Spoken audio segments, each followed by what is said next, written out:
Rachel was always dancing. That's all I remember. She was always going to classes, always very directed and focused on her dancing, even as a young kid. She really started about the age of 14.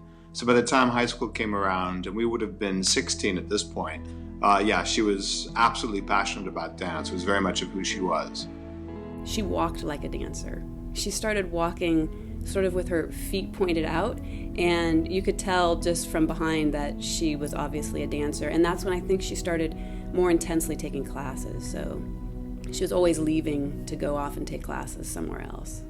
Education was always first as she was growing up. They always told her that it was very important that she establish a certain GPA or else she wouldn't be allowed to dance. So she worked studiously at her studies to achieve the GPA that her parents required her to get, and because of that effective contract that she had with them, they allowed her to dance. And when a dancer has a chance to dance at that level, I think it's pretty hard for the parents to deny her that opportunity.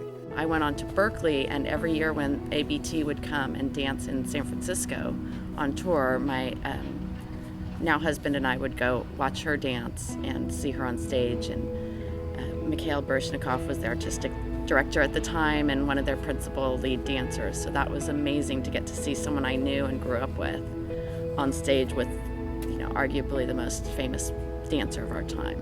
When Rachel ended up getting injured at, I think it was the age of 24, and decided to what she was going to do with that next chapter of her life, the fact that her parents didn't force her into a college degree, but rather developed the sense that it was the right thing to do, I think it was a very natural decision for Rachel to go back to college, even though it was exceedingly rare amongst her peers in the ballet world. It's fascinating the world that she rolls in now compared to sort of her humble roots of Davis, because now she's, Caroline Kennedy is on her board, and there's pictures of her on the internet with famous actors and actresses, and designers dress her for events. So she's definitely living in a very high society world, but she's still the same person, which is what's nice about talking to her. She's just very humble.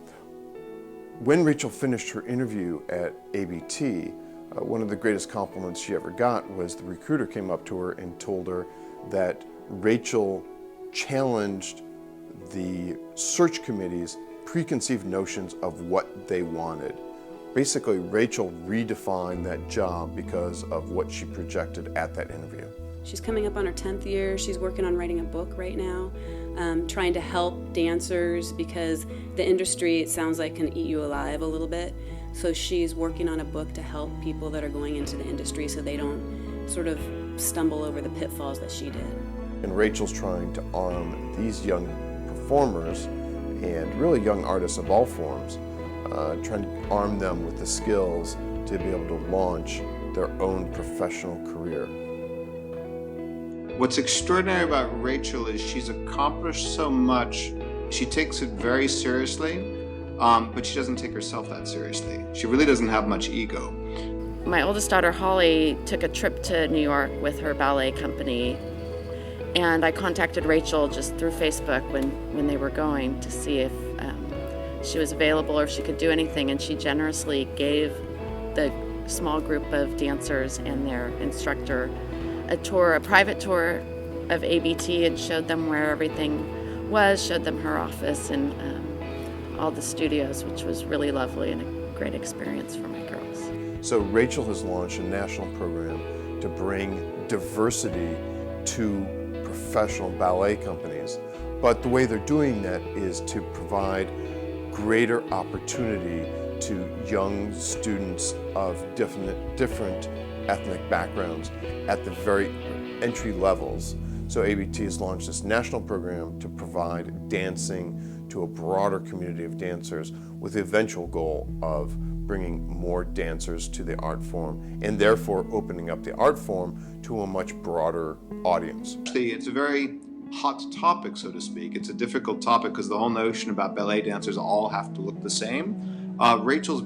She's confronting it head on. And I think she even wrote an editorial questioning why that has to be and what does beauty mean in dance and how beauty can manifest itself in different colors and body shapes. And that's pretty revolutionary. Rachel is exceptional, and Rachel and Rob as a couple are really exceptional. Rob, her husband, has really been incredibly supportive. The two of them together are an incredibly tight unit. And I think when we honor Rachel, we also need to recognize that, she and Rob have created something quite special as well. It's very exciting to see someone I've grown up with doing such amazing things for your art and your passion. So thank you. Rachel, congratulations on being inducted into the Blue Devil Hall of Fame. It's nice that you're being recognized, and we're really, really proud of everything that you've done. I'm so proud of you. Your parents would be so proud of you. Everyone who knows you is amazed by everything that you've accomplished, and I just want to say congratulations.